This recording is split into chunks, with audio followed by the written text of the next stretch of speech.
नमस्कार विद्यार्थी मित्रांनो, पुन्हा एकदा स्वागत आहे तुमचं आपल्या यूट्यूब चॅनलमध्ये, ज्याचं नाव आहे द कन्सेप्ट बिल्डर. आणि ह्या ठिकाणी टेलिग्राम चॅनलची लिंक प्रोव्हाइड केलेली आहे. डिस्क्रिप्शन बॉक्समध्ये सुद्धा तुम्हाला टेलिग्राम चॅनलची लिंक अवेलेबल होईल, ज्या ठिकाणी या आर्टिकलच्या पीडीएफ्स अवेलेबल होतील. तर पहिले आपल्या आर्टिकलकडे वळूया. पहिले आपल्या आर्टिकलची हेडिंग आहे article 361 immunity shield until governor in office.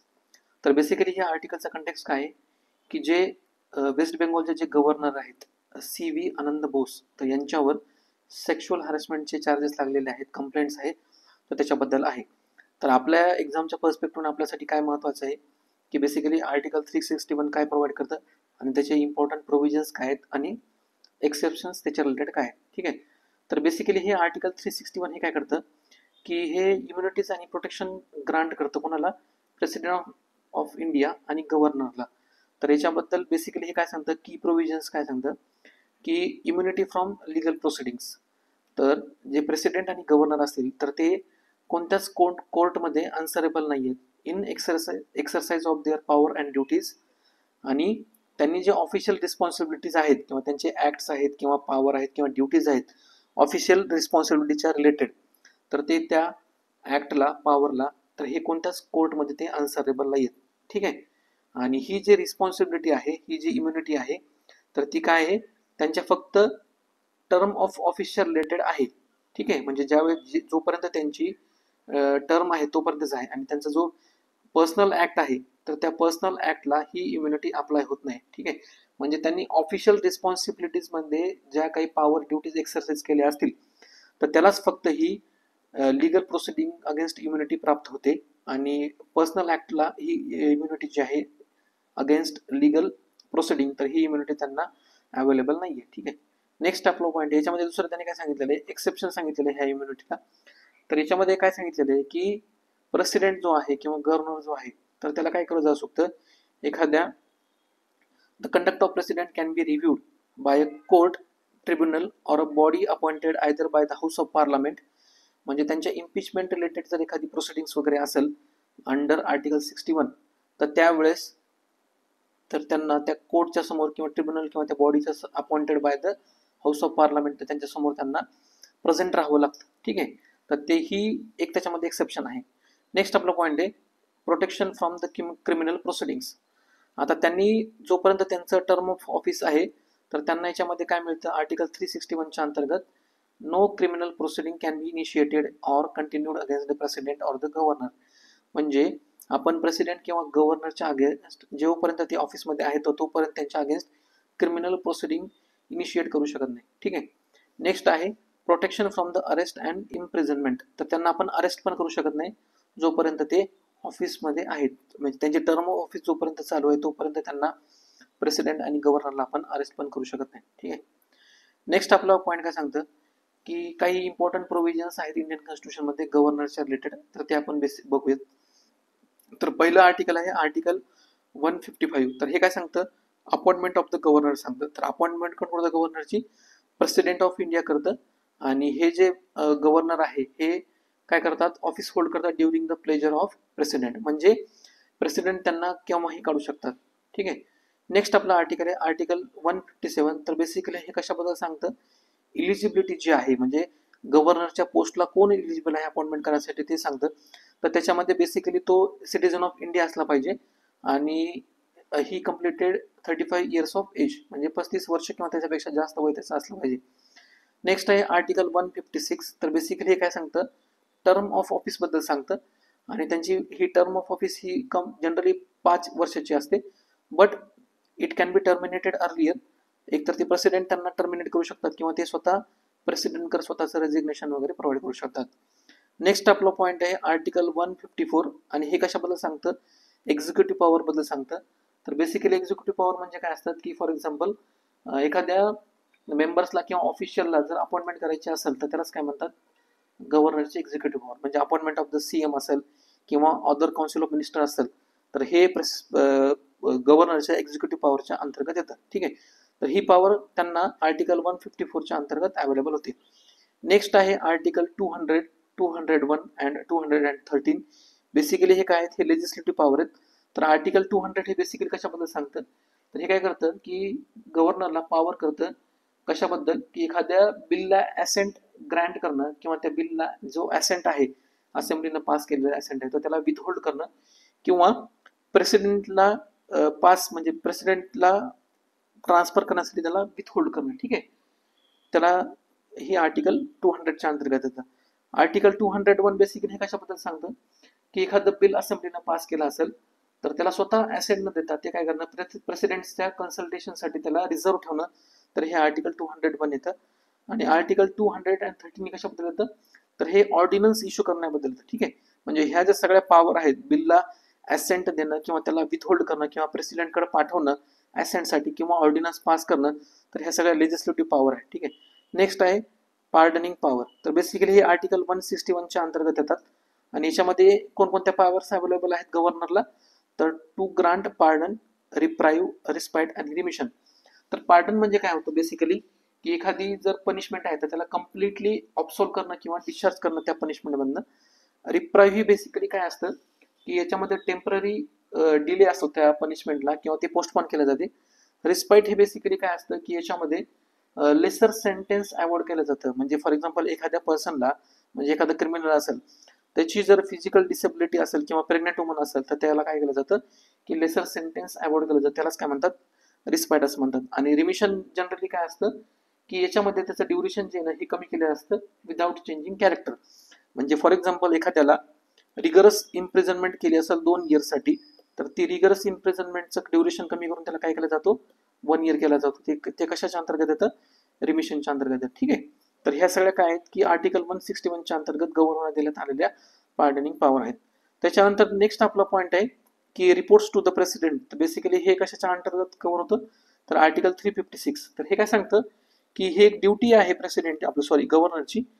तर स्टेट गव्हर्नमेंट व्यवस्थित फंक्शन करतं नाही according to the constitutional provision आणि ते जर व्यवस्थित फंक्शन करत नसेल तर ते काय करणार की प्रेसिडेंटला रिकमेंड करणं की for imposition of the president rule. ठीक आहे, तर ते कशाच्या अंतर्गत येतं आर्टिकल 356च्या अंतर्गत येतं. ॲडिशनल इन्फॉर्मेशन जर बघितलं तर याच्यामध्ये काय आहे की एक सुप्रीम कोर्टचं जजमेंट आहे. तर 2006ला सुप्रीम कोर्टनं Rameshwar Prasad versus union of India याच्यामध्ये काय सांगितलं होतं की ही जी इम्युनिटी आहे गव्हर्नरला देण्यात आलेली even on allegation of personal malafides, म्हणजे जरी समजा त्याला पर्सनल समजा त्याच्या ड्युटीजमध्ये जर त्यांनी काही जर ॲलिगेशन्स असतील तर त्या सुप्रीम कोर्टनं काय सांगितलं होतं in the position of law it is governor enjoy complete immunity. म्हणजे जरी त्यानं ऑफिसमध्ये असताना किंवा टर्म ऑफ ऑफिस चालू असताना पर्सनल जर एखाद्या पर्सनल रिलेटेड जर काही ॲलिगेशन्स असतील तर तरी तुला त्या गव्हर्नरला की कम्प्लीट इम्युनिटी अवेलेबल होती. ठीक आहे, आणि नेक्स्ट आपला पॉईंट काय सांगतं की governor is not answerable to any court. म्हणजे गव्हर्नर हा कोणत्याच कोर्टमध्ये अन्सरेबल नाही. त्यालाच काय आपण म्हणतो की लिगल इम्युनिटी ही गव्हर्नर आणि प्रेसिडेंटला अवेलेबल आहे. ठीक आहे, नेक्स्ट आपला आर्टिकल आहे प्रज्वल फ्लाइट्स. तर बेसिकली हा जो जनता दल सेक्युलरचा MP आहे प्रज्वल रेवन्ना, तर याच्यावर सेक्शुअल अब्यूजचे ॲलिगेशन्स आहेत आणि ह्या काय झालेला आहे की इंडियामधनं डिप्लोमॅटिक पासवर्डवर हा जर्मनीला गेलेला आहे. ठीक आहे, तर आपल्या एक्झामच्या पर्स्पेक्टिव्हनं आपल्यासाठी काय महत्त्वाचं आहे की बेसिकली डिप्लोमॅटिक पासवर्ड्स काय असतात, त्याच्यानंतर कोण इश्यू करतं डिप्लोमॅटिक पासवर्ड आणि हा डिप्लोमॅटिक पासवर्ड कोणाकोणासाठी इश्यू केला जातो. ठीक आहे, तर डिप्लोमॅटिक पासवर्ड बेसिकली पासपोर्ट हे बेसिकली काय असतात तर एक स्पेशल टाईप ऑफ पासपोर्ट असतात आणि हे फक्त डिप्लोमॅट असतील, गव्हर्नमेंट ऑफिशियल्स असतील किंवा एखाद्या इंटरनॅशनल ऑर्गनायझेशनमध्ये गव्हर्नमेंटचे रिप्रेझेंटेटिव्ह म्हणून जाणार असतील तर त्यांनाच हा डिप्लोमॅटिक पासपोर्ट हा इश्यू केला जातो. आणि कोण इश्यू करतं मिनिस्ट्री ऑफ एक्सटर्नल अफेअर्स हे पासपोर्ट इश्यू करणार. ठीक आहे, आणि इथं कॅटेगरीज दिलेली आहेत म्हणजे कोणकोणत्या पर्सनना डिप्लोमॅटिक पासपोर्ट इश्यू केला जाऊ शकतो. तर बेसिकली हे इंडियन डिप्लोमॅट किंवा काउन्सिलर असतील जे इंडियाला दुसऱ्या कंट्रीमध्ये रिप्रेझेंट करत असतील त्यांना इश्यू केला जातो. नेक्स्ट जे इंडियाचे एम्प्लॉईज आहेत किंवा ऑफिशियल्स आहेत जे इंडियाला युनायटेड नेशन किंवा त्याच्या वेगवेगळ्या स्पेशलाइज एजन्सीमध्ये रिप्रेझेंट करत असतात तर त्यांना इश्यू केला जातो. नेक्स्ट मेंबर ऑफ पार्लमेंट आणि त्यांचे स्पाऊस असतील तर त्यांना सुद्धा हा डिप्लोमॅटिक पासपोर्ट इश्यू केला जातो. नेक्स्ट आहे हायर रँकिंग गव्हर्नमेंट ऑफिशियल्स असतील जे गव्हर्नमेंटच्या ऑफिशियल ड्युटीवर अब्रॉडला असतील तर त्यांना सुद्धा हा डिप्लोमॅटिक पासपोर्ट इश्यू केला जातो. आणि नेक्स्ट आहे मिनिस्ट्री ऑफ एक्सटर्नल अफेअर्सनं असे अदर इंडिव्हिज्युअल आयडेंटिफाय केले असतील स्पेसिफिक पर्पजसाठी तर त्यांना सुद्धा इश्यू केला जातो. आणि याच्यात काय सांगितलेलं आहे की diplomatic passport are issued for the official government businesses. म्हणजे फक्त गव्हर्नमेंटच्या ऑफिशियल बिझनेससाठी हा डिप्लोमॅटिक पासपोर्ट इश्यू केला जातो आणि पर्सनल ट्रॅव्हलसाठी हा डिप्लोमॅटिक पासपोर्ट इश्यू केला जात नाही. ठीक आहे. याच्यानंतर आपल्यासाठी एक हेनले पासपोर्ट इंडेक्स नावाचा एक इंडेक्स महत्वाचा आहे. तर बेसिकली हा इंडेक्स कोण काढतं की हेनले आणि पार्टनर नावाची एक फर्म आहे, लंडन बेस्ड सिटिझनशिप आणि प्लॅनिंग फर्म आहे. तर ते काय करते, इंटरनॅशनल एअर ट्रान्सपोर्ट असोसिएशनकडे डाटा कलेक्ट करते आणि काय करते, हेनले पासपोर्ट इंडेक्स नावाचा एक इंडेक्स तयार करते. तर बेसिकली हा इंडेक्स कशाच्या रिलेटेड म्हणजे रँकिंग करतो कंट्रीजला, तर व्हिसा फ्री असेस किंवा व्हिसा ऑन अरायव्हल म्हणजे एखाद्या कंट्रीच्या सिटिझन्सला दुसऱ्या कंट्रीमध्ये किती कंट्रीजमध्ये व्हिसा फ्री अरायव्हल किंवा visa on arrival he facility available आहे, त्या बेसिसवर काय करतं, हे ग्लोबल रँकिंग कंट्रीचं ठरवतं. आणि याच्यामध्ये लेटेस्ट जर आपण रँकिंग बघितली इंडियाची 2024 मध्ये, तर इंडिया हा 82nd रँकिंगला येतो, म्हणजे 82वा त्याचा नंबर आहे. ठीक आहे. आणि इंडियाला म्हणजे जर असं कन्सिडर केलं की व्हिसा फ्री असेस किंवा व्हिसा ऑन अरायव्हल, तर 62 डेस्टिनेशनमध्ये वर्ल्ड वाईडमध्ये इंडियाला ही फॅसिलिटी अवेलेबल आहे. नेक्स्ट आपला इम्पॉर्टंट पॉईंट आहे की difference between visa on arrival आणि व्हिसा फ्री असेस. तर बेसिकली हे काय असतं, व्हिसा ऑन अरायव्हल किंवा व्हिसा फ्री असेस, तर एखाद्या कंट्रीमध्ये समजा इंडियन सिटीजन जर दुसऱ्या कंट्रीमध्ये गेला, तर तिथे गेल्या गेल्या त्याला जर ती व्हिसा फॅसिलिटी अवेलेबल असेल तर त्याला काय म्हणतात, व्हिसा ऑन अरायव्हल असं म्हणतात. आणि व्हिसा फ्री असेस म्हणजे काय, त्या सिटीजनला एखाद्या कंट्रीच्या बॉर्डरमध्ये एंटर करण्यासाठी विजेची म्हणजे व्हिसा हा गरजेचा नसतो, त्यालाच काय म्हणतात, विदाऊट व्हिसा इंडियन सिटीजन दुसऱ्या कंट्रीमध्ये एंटर करू शकतो, त्यालाच काय म्हणतात, व्हिसा फ्री असेस. ठीक आहे. आता बेसिकली जे बाकीचे जे पॉईंट आहेत एक्झामच्या पर्स्पेक्टिव्ह महत्वाचे नाही आहेत, म्हणजे फॉर एक्झाम्पल वेटिंग टाइम काय आहे, व्हिसा फीस काय आहे किंवा ड्युरेशन ऑफ स्टे, तर हा बेसिकली 14 दिवस किंवा 15 दिवस ते 90 दिवसाचा हा ड्युरेशन ऑफ स्टे असतो दोन्ही पण कंडिशनमध्ये. पण एक्झामच्या पर्स्पेक्टिव्हमध्ये एवढं महत्वाचं नाही. तर आपल्यासाठी फक्त महत्वाचं आहे काय, इथे एक डेफिनेशन व्हिसा ऑन अरायव्हल आणि व्हिसा फ्री असेसी आणि याचे एक्झाम्पल कोणकोणते कंट्रीचे. ठीक आहे. तर व्हिसा ऑन अरायव्हल जर बघितलं तर याच्यामध्ये इंडियन सिटीजनला थायलंड, मालदीव्स आणि श्रीलंका, भूतान अशा कंट्रीज आहेत. आणि व्हिसा फ्री असेच आपल्याला नेपाळ, भूतान आणि अदर कॅरिबियन आयलंड्स येतात त्याच्यामध्ये आपल्याला मिळतो. ठीक आहे. ॲडिशनल इन्फॉर्मेशन जर बघितले तर बेसिकली हे जे डिप्लोमॅटिक पासपोर्ट जे असतात, तर हे यांचा कलर जो असतो हा डार्क ब्ल्यू कलरचा असतो. सॉरी, नॉर्मल पासपोर्ट जे असतात हे काय असतात, डार्क ब्ल्यू कवरचे असतात आणि यांची व्हॅलिडिटी जी असते ही 10 वर्षाची असते. आणि डिप्लोमॅटिक पासपोर्ट जे असतात हे मरून कलरचे असतात आणि यांची व्हॅलिडिटी हे 5 वर्ष किंवा त्याच्यापेक्षा कमी असते.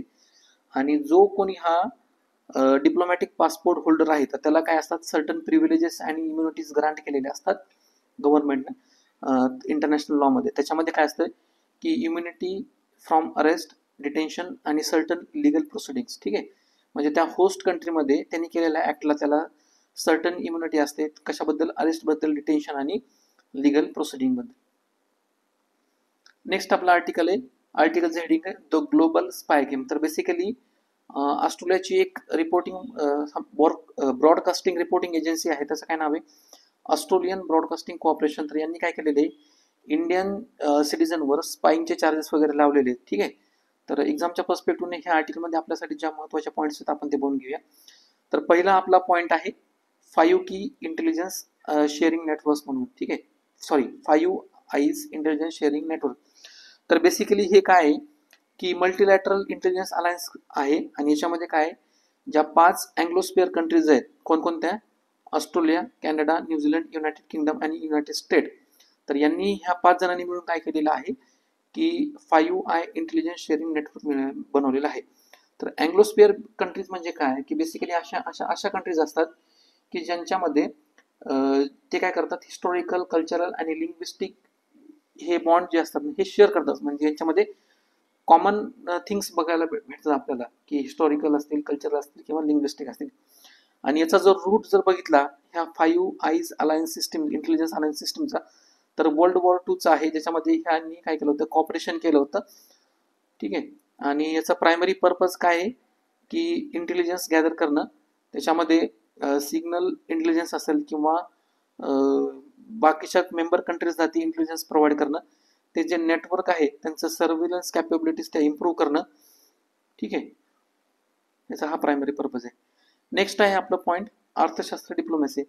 तर बेसिकली हे अर्थशास्त्र डिप्लोमॅसी काय आहे की ही इंटरनॅशनल डिप्लोमॅसीमध्ये कन्सेप्ट आहे आणि याचं जर प्रिन्सिपल रूट जर बघितलं तर याचं ओरिजिन कुठं आहे ते कौटिल्यनं चंद्रगुप्त मौर्याच्या काळामध्ये जो कौटिल्य होता आर्य चाणक्य, तर त्यांनी काय केलं होतं, अर्थशास्त्र नावाचं एक बुक लिहिलं होतं, ट्रिटिस दिलं होतं. तर त्याचं रूट जे आहे हे अर्थशास्त्र डिप्लोमॅसीचं तर ह्या बुकमध्ये आहे. ठीक आहे. आणि याच्यामध्ये हे बेसिकली हे बुक काय सांगतं, हे 4th सेंचुरीमध्ये लिहिण्यात आलेलं बुक आहे आणि हे वॉर डिप्लोमॅसी किंवा स्टेटक्राफ्ट बद्दल हे सांगतं. ठीक आहे. तर काही इम्पॉर्टंट फीचर्स जे आहेत समजा अर्थशास्त्र डिप्लोमॅसीमध्ये तर ते आपण बघूया. तर बेसिकली हे कशाबद्दल बोलतं, रिअलिझम बद्दल बोलतं. एक इंटरनॅशनल अफेअर्समध्ये 2 प्रकारच्या आयडिओलॉजीज असतात. ठीक आहे. एक असतं आयडियलिझम आणि दुसरं असतं रिअलिझम. आयडियलिझम हे बेसिकली कशाबद्दल बोलत असतं की व्हॉट इज ऑट टू बी, म्हणजे काय असायला पाहिजे. ठीक आहे. म्हणजे हे आयडियल थिंग्स बद्दल बोलत असतं, म्हणजे काही गोष्टी कशा असायला पाहिजे इंटरनॅशनल अफेअर्समध्ये किंवा इंटरनॅशनल डिप्लोमॅसीमध्ये. आणि रिअलिझम हे कशाबद्दल बोलतं की व्हॉट इट इज, म्हणजे ज्या गोष्टी आहेत किंवा पॉवर डायनामिक्स आहे तर हे कशा प्रकारचं आहे रिअलिझममध्ये, रियालिटीमध्ये, तर ते काय येतं रिअलिझम. तर हे जे अर्थशास्त्र आहे, अर्थशास्त्र डिप्लोमॅसी, हे कशाबद्दल बोलतं, रिअलिझम बद्दल बोलतं. ठीक आहे. त्याच्यानंतर यांनी नेक्स्ट पॉईंट याच्यात काय सांगितलेलं आहे की अलायन्स अँड एनिमीज. तर हे बेसिकली हे जे बुक आहे अर्थशास्त्र डिप्लोमॅसी हे कशाबद्दल बोलतं की importance of finding natural alliance. ठीक आहे. आणि त्यांचे जे एनिमीज आहेत जे आपण त्यांना अवॉइड करू शकत नाही त्याच्याबद्दल बोलतं.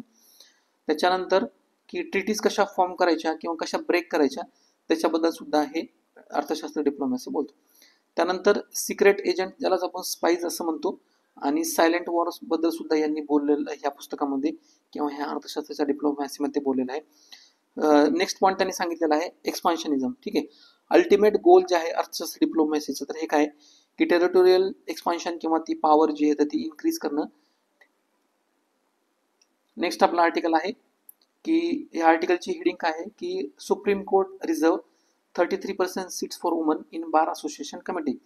तर बेसिकली काय केलेलं आहे सुप्रीम कोर्टनं, ज्या supreme court bar association committee आहेत, एक्झिक्युटिव्ह कमिटी असेल किंवा सिनियर एक्झिक्युटिव्ह कमिटी असेल, तर त्याच्यामध्ये काय केलेलं आहे की वुमनला 33% रिझर्वेशन ग्रांट केलेलं आहे.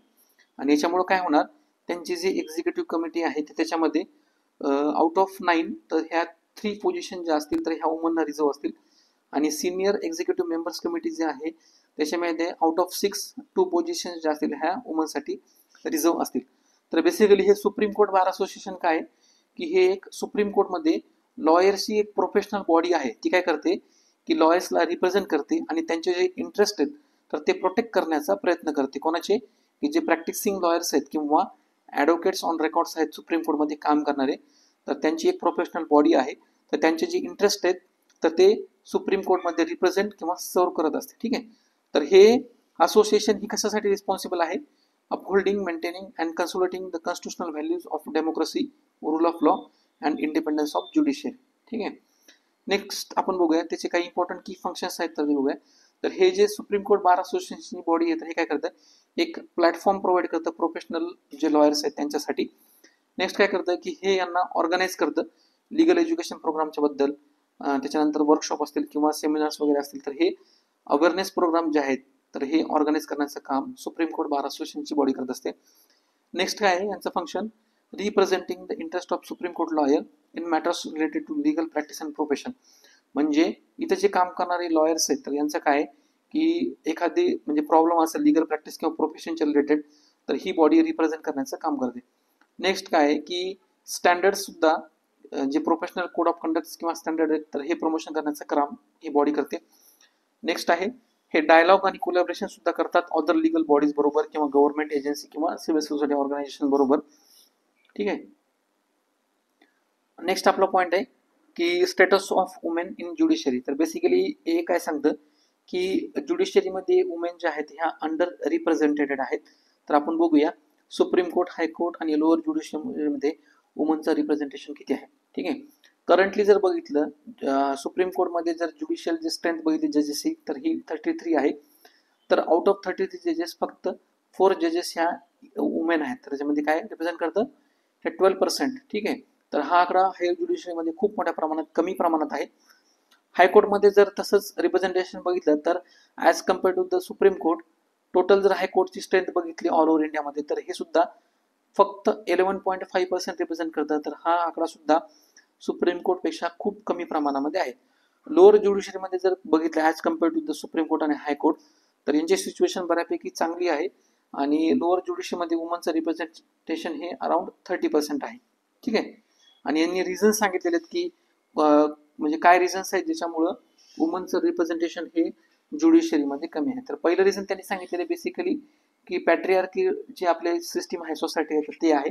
दुसरं काय की जे हॉस्टाईल ॲटमॉस्फिअर आहे कोर्ट्सरूममध्ये किंवा ऑपेक फंक्शनिंग समजा जे आहे कोलेजियम सिस्टीम किंवा lack of formal recruitment process जे आहे तर यांनी हे बेसिकली 3 ते 4 रिझन सांगितलेले आहेत की वुमनच्या लोअर रिप्रेझेंटेशन. ठीक आहे. आता ही एक रिपोर्ट आहे इंडियन जस्टिस रिपोर्ट. तर बेसिकली हा जो रिपोर्ट आहे हा त्याचबद्दल सांगतो की इंडियन ज्युडिशरीमध्ये जेंडर गॅप जो आहे हा खूप मोठ्या प्रमाणामध्ये आहे आणि त्याच्यामधली जी तफावत आहे किंवा जी दुरी आहे ती ही दिवसेंदिवस वाढत जात आहे. ठीक आहे. आणि आपल्यासाठी एक्झामच्या पर्स्पेक्टिव्ह एक महत्त्वाची फॅक्ट आहे की आतापर्यंत चीफ जस्टिस ऑफ इंडियाचं जी पोझिशन आहे तर त्याच्यामध्ये एक सुद्धा वुमन म्हणून इंडियामध्ये चीफ जस्टिस ऑफ वुमननी ती पोझिशन सर्व केलेली नाही. ठीक आहे. तुम्हाला जर आपला आर्टिकल आवडला असेल तर आपल्या चॅनलला लाईक करा, शेअर करा आणि तुमच्या फ्रेंड्सला सजेस्ट करा हे पाहण्यासाठी आणि आपल्या चॅनलला सबस्क्राईब करा. थँक्यू.